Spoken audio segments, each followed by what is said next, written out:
My head is hot. Like, I am wound up to my core right now with Anthony Taylor. Do you remember when we lost to Southampton and they moved the wall back, so then Digne scored that free kick and then they admitted it was a mistake after? Then he goes and refs Man United again and we lose. Or we didn't lose, we drew. We drew 0-0, but it feels like a loss. Like, yes, okay, you know, having 10 men, having to play 60 minutes with 10 men in a Premier League game and getting a 0-0 result isn't awful. The result isn't awful, but it's Southampton. They're bottom of the league, and it's the state of the refereeing in the Premier League. Like, I am so livid inside. I feel more frustrated, annoyed, and angry than when we lost to Liverpool. We just lost to Liverpool 7-0. I was like, that shit, that's a disgrace. I give up. This is just like a new level of like, my head right now. VAR, and people will say, Alice, you can't blame VAR, we weren't good enough today. We were not good enough today. We weren't good. I think we should be able to move forward. It's frustrating because Casemiro is suspended for 4 games because it's second red. I hope we can appeal it, but I'll be honest, the Casemiro red, I get why it's a red, because it is dangerous, okay? I get that. But he won the ball first, his ball slipped over the foot and he studded the player. I think if you look at that with some logic, you go, that was not on purpose, the player's not injured, if he did touch the ball slipped over, we're going to give him a yellow.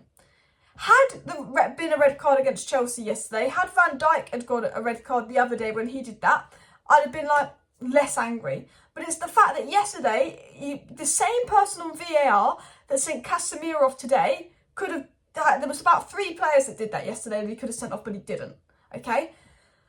That is the first thing. The second thing I want to talk about, again, is, you know, the same guy that sent Casemiro off on VAR was the same guy that sent Casemiro off when we played Crystal Palace, because he put his hand around the player, which is fine. But how many times have we played games where players put their hand around people's necks? So many times. How many times have been sent off? Never. Ayew did the exact same to Fred as Casemiro did to one of the Palace players. I can't remember who it was now. Will Hughes, wasn't it? But only the Man United player got sent off. Had the roles been reversed and that had been a Crystal Palace player doing that to a United player, or sorry, had that been a Southampton player doing that to a United player, would a Southampton player got sent off? No. Had the roles been reversed and the ball hit a United player's hand for a penalty, would the roles have been reversed? Yes. Southampton would have got a penalty if we'd have handballed it like that, and Southampton wouldn't have had a man sent off if they'd have fouled Casemiro and it was the other way. I generally think there was a clear bias and agenda against United and VR. Now, for me, it's the penalty that's a joke, because, you know, we've seen penalties given against us for nothing. We just can't seem to get a penalty. If you're given a red card for Casemiro for that, then the other one has to go down as a foul and it has to be a penalty. Then that way you balance it out. And I hate that I'm sitting here venting about Anthony Taylor, venting about VAR. Paul Murray and Anthony Taylor are the same, but it's the annoying thing is it's the same 2 people that have cost us. Whenever there's been a big mistake, like moving the wall too far back versus Villa and they scored from that, and then they admitted it was a mistake after. Casemiro getting sent off for touching the player, even though Crystal Palace players were doing it to our player and only our player got sent off. It's the same 2 people on VAR and same referee when those 2 shock horror mistakes are made. And this is the same Anthony Taylor that's denied Chelsea of multiple chances. There's clear favouritism in it, and the referees need to be investigated, because it is absolutely shocking the level of refereeing today. United were not good enough.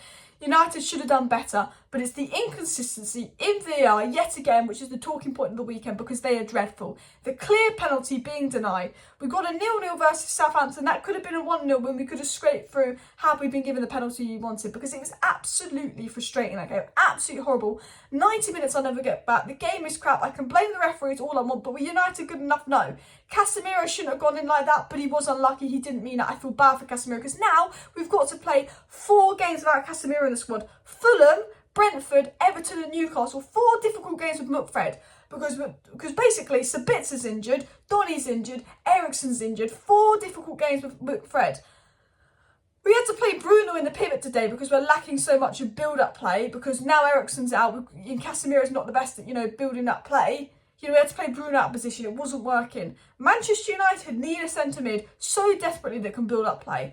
Manchester United needed DM so we can take the pressure off Casemiro so desperately, because McTominay is our backup, and playing with McTominay was like having 9 men on the pitch. Manchester United this summer need to go out and sign a striker. They need to get a young DM from abroad, somewhere particularly cheap, and then they need a good box-to-box midfielder like Frankie de Jong that can build up play. And then you need to potentially look at a goalkeeper that can distribute, because the amount of times De Gea gave the ball away, could have wrung his neck in today. Potentially another centre-back, but I thought the centre-backs were brilliant. I have to say, Lissandro Martinez and Varane were brilliant today, especially Lissandro Martinez. He was a 9 out of 10, Varane was an 8 out of 10. We got a clean sheet, and the one positive I will say, and the one positive I can take from this game, because there's not a lot I can take from this game, because it was just a shit game. It just really was rubbish. The passing was rubbish. Everything was rubbish. There's not much I can take from the game, but Lissandro Martinez and Varane, defensively solid. That defence worked hard together to keep a clean sheet, because when you're down to 10 men, you've got to play 60 minutes with 10 men, and you're relying on Bruno and McTominay to be your protection in midfield, who aren't Casemiro. The defence had a lot to do, and Martinez was absolutely excellent. On another day, had that been Maguire, not Martinez, Southampton win 3-0. I generally believe Martinez made 3 or 4 absolutely clear-cut tackles. Walcott was through on goal. Southampton will be disappointed they didn't win that 1-0, I think. I think when it went to the second half, the game was there for the taking for Southampton, and they'll be difficult they didn't win 1-0. Theo Walcott was through on goal, massive chance missed, and Martinez was back to help out there. I mean, we had the best chance of the game with Bruno. How that didn't go in, the logics of physics, it feels like we're cursed, because we've just lost 7-0 to Newcastle, and we don't beat Southampton. It's a 0-0 game, and the refs just cursed us. And it's just another 4 Premier League games. Our Premier League form has just gone for a cliff, but we were great in the Europa League, we're great in the Cup, so hopefully that continued. But the worrying thing is United haven't been that good lately. Since that Leeds game, we've not been particularly good. And I don't know if it's fatigue, I don't know if it's tiredness, I don't know if it's a blip, but we've not been particularly good. And I do think the international break is coming at a good time. We came back so well after the World Cup break that I do think this is time for an international break to reset, recover. I do think it's coming in perfect timing. Hopefully Garnacho's not injured, because he's going to be called up, although maybe hopefully he doesn't get called up, so players are rested in that. But I do think the international break is coming at a good time, because it gives us time to reset and think about things. And I want to talk about the game. I actually thought Sancho was all right, but I think he needed a bit more. But I can't really analyse the game, because it's so hard to judge the game when there's 10 men. The passes were sloppy. The passes have been sloppy for a while. Players have been inconsistent, maybe giving the ball away, and it wasn't good enough. Had we won that game 1-0, I would have been very happy, because we're down to 10 men. And a lot of people say, Alice, that's dreadful, that's not good enough. We didn't beat Southampton at the bottom of the league, they were awful. It was awful. We should have beaten them. We should have got the 3 points. But I can't sit here and cry about the game and the players when, yes, the players weren't good enough. Yes, the passing was sloppy. And yes, I expect more from the players. Their performance was a disgrace. I do think, look, we were down to 10 men. The ref was against us. All I can think about is Anthony freaking Taylor, and now I want to wring his neck in. It's just frustrating. I just feel like that's 90 minutes I'll never get back as well. But I have to say, Lissandro Martinez, 100 dribbles completed, 100% aerial duels won, 88% pass accuracy, 67 touches, won 4 out of 5 of his ground duels, made 4 clearances, made 2 tackles, won 2 interceptions. He was absolutely quality today, absolutely quality. I think Lissandro Martinez, clear man of the match for me. I thought Rashford was dreadful today. I thought Bruno was dreadful today. Casemiro, he was just dreadful, because he got sent off, and I don't think he was great before he got sent off. I thought Casemiro was really good in the Newcastle game when he came back for the cup final, but I think since that Palace game, Casemiro's not been great. I didn't think he was great the other day, and I didn't think he was great today. His passing's gone iffy, and I don't know if that's because he's missing Eriksen. I don't know what it is. I don't think United have looked good lately. I can't put my finger on it. But I think we need Martial back, and he's just made of glass, because I think he's better than Weghorst in terms of linking up with the front three, but he's unreliable. I think Bruno, I generally think I want to see Sancho on the right, Rashford on the left, Martial up top, Bruno in the 10, with Eriksen and Casemiro behind, with Martinez, Varane, Wan-Bissaka, Luke Shaw and De Gea. And did you know what? That lineup I've just listed, we've not seen once this season, because at the end of the day, we're still in third, we're still in a good position to get top 4. Yes, we've got to play 3 games without Casemiro, but I still believe we'll get top 4.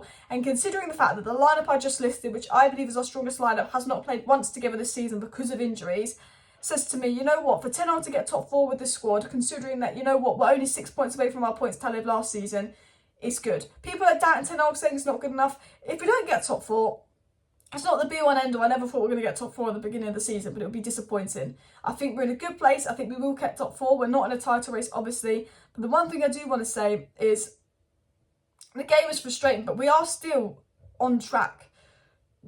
People think, start to doubt Ten Hag and say we're off track. In my opinion, we are still on track. Despite, the game today, despite the recent performances dropping off, we are still on track, because the amount of injuries we've had, Donny's injured, Eriksen's injured, Sabitzer's injured. Ten Hag's have no one on the bench today. I'm generally looking at this from a perspective of what can Ten Hag do. I wouldn't have taken Sancho off. I thought he was having a good game, but what can Ten Hag do? And, Devil's DNA said, to be honest, I'm not disappointed. We huffed and puffed, had a few chances in the second half, even after down to 10 men. The Premier League isn't easy. Thinking the starting tactic risk was a mistake. We overpaid by burdening Casemiro in transition. And I do think we're too reliant on Casemiro, and I do think that's costing us. And I am worried about McFred, but I don't think United, I don't think it's the be-all and end-all. I think we'll bounce back. I don't think we've been great lately, but I do think we'll bounce back. I still think that, you know, what Ten Hag's done this season is brilliant, but frustrating. Yeah, smash a like, smash a subscribe. You know, what a waste of 90 minutes. A game I can't wait to forget, and let's hope we win our next PL game because we can't be dropping too many points. See you next time. Bye.